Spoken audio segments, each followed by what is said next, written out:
Hey everyone, Mark here with North of the Wall Garage. Doing a little towing today. 6x12 trailer rented. I got to do 90 bags of mulch on the front yard of the house, so that's plenty enough for a trailer. Hopefully only in one shot, might have to do two. But gonna show you how to tow with the GX550, the process to pop the cap off on the back to expose the hitch, and my towing experience is the first run. Let's see how it goes. As I'm sure a lot of you are already familiar with, that cap at the bottom of the bumper there is where the hitch is hiding underneath. And if you look underneath, see a cap to the left there and then a cap to the right. We'll pop those off with the flathead and be able to expose the hitch.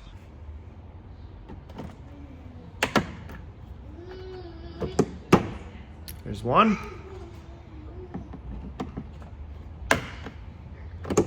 That's two. Pretty easy. They're just push fit type pins. Comes right out. And there's the exposed hitch. Very important thing I just discovered is this piece also has to come off. It just pops right off. It's just held in by some clips. That absolutely needs to come off so you can thread the safety pin through the actual hitch. There we are, all hooked up. One other thing to note here is that you can actually put that aesthetic cover back on. So obviously not the full cover that covers the hitch, but this surround piece, you can place this back on the truck after you get your hitch mounted and your safety pin through, because that pin is not going to go through without that secondary piece removed. But once you get it removed, you could do that. Now, I will say it is nice for whoever's hooking up the trailer to take this off, because then they have better access to where you put the chains through and whatnot on the hooks. But still cool that you can do that, and it looks a bit cleaner than seeing all the press pieces out there. One thing I was reading as well that's important to do when you're going to tow, first of all, you're going to want to put it in tow mode, which locks out the two top gears in the transmission, so the 10-speed becomes an 8-speed, such that you always have power available and you're not just in like double or triple overdrive. So when you engage tow mode, you'll notice, or tow haul, you'll notice drive mode goes off here, that button.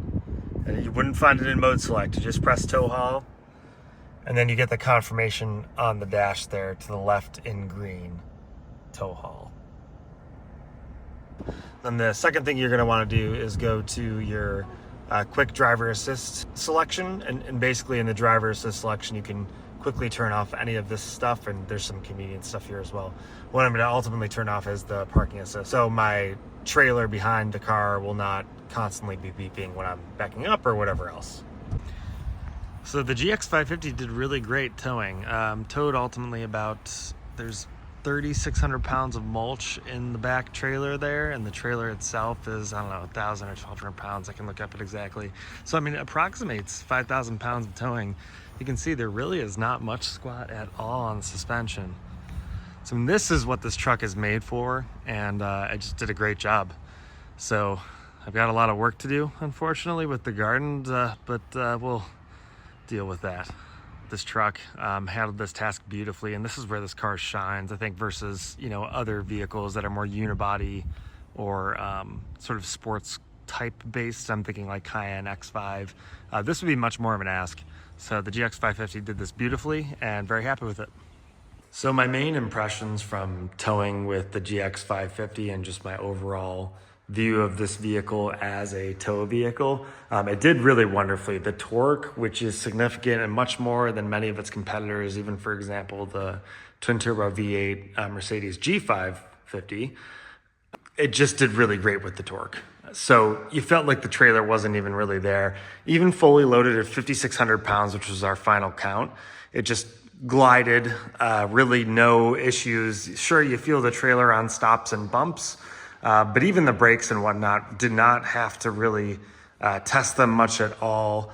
The car just really handled the task well. If there were any negatives to this towing experience versus other vehicles that I've owned, and again, the GX460 I've towed with my old Toyota Tacoma 3rd Gen 2017, and I've towed with GMC Envoy Denali way back in the day. If there's the only negatives I can really speak of here is actually the mirror shape, which I love. The passenger side, this is not an issue, but on the driver's side, just because the mirror is narrow and tall and not really wide, it's harder to see kind of to follow your trailer around turns and whatnot, or backup situations where the camera, you need to look manually, you need to look at someone guiding you in. You're trying to kind of look in your mirror and look at their hand signals, but the mirror is just a bit narrow. So sometimes you have to crane your head and figure out how to see your target, other than, catching them in the mirror, which would be easier in a conventional elongated mirror. Passenger mirror, it's not as much of an issue because of just your viewing angle from the driver's side. As you look across, you kind of capture quite a bit more and you can adjust from there. All in all, a really successful day of towing. Really fun to see the GX550 in action. I did a great job. Very happy with the way that this truck is performing with the different tasks we're asking it to do. Thanks as always for watching. Really appreciate all the feedback and all the likes and subscriptions. Please keep them coming. It's very encouraging, and we're going to continue to put out GX550 content, as well as some other sports car content and good stuff as the good weather has arrived. I also have a few good ownership updates on the way, a couple of different things about the pros about the car, things I'm really enjoying, and some road trips. So exciting things ahead, and looking forward to sharing with you. Thanks again for watching.